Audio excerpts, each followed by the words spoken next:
Some of the most common lameness diagnoses in horses are sending us to the wrong place.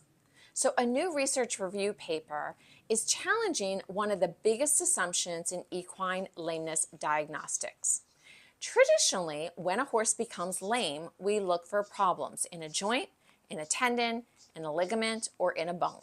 And veterinarians perform nerve blocks, joint injections, radiographs, ultrasounds, MRI, and other imaging techniques to identify the source of pain.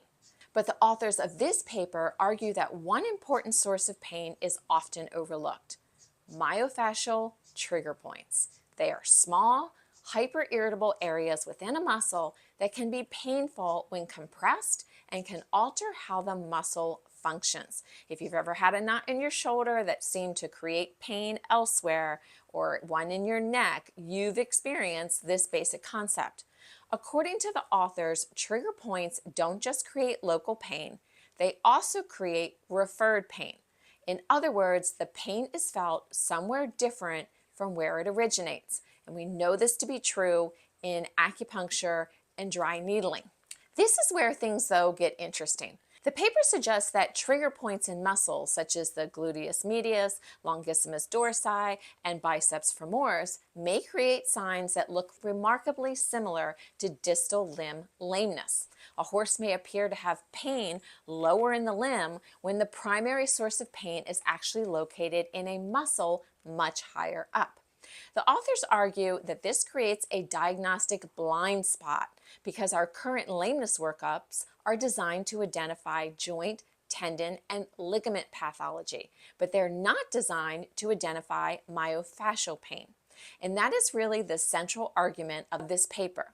The authors are not simply trying to convince us that trigger points exist.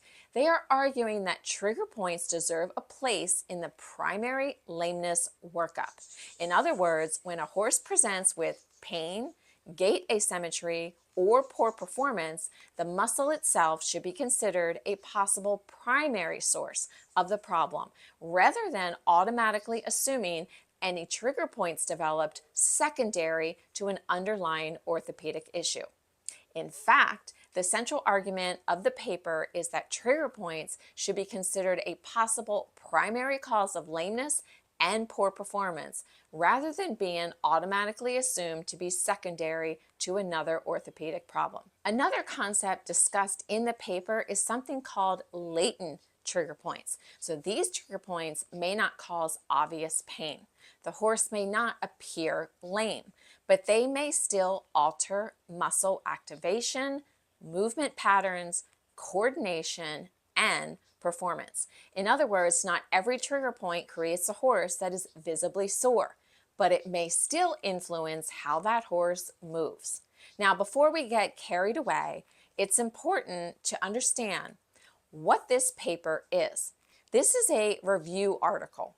It is not a clinical trial proving that trigger points are responsible for every case of unexplained lameness. The authors themselves acknowledge that more controlled studies are needed. However, they make a compelling argument that myofascial pain deserves a place in the diagnostic conversation. And perhaps the biggest takeaway is this: if we only look at joints, tendons, ligaments, and bones, we may miss an important piece of the puzzle. Because sometimes the problem isn't where the pain appears to be. Sometimes the problem may be coming from the muscle itself. And that problem is one problem that acupuncture is uniquely able to solve.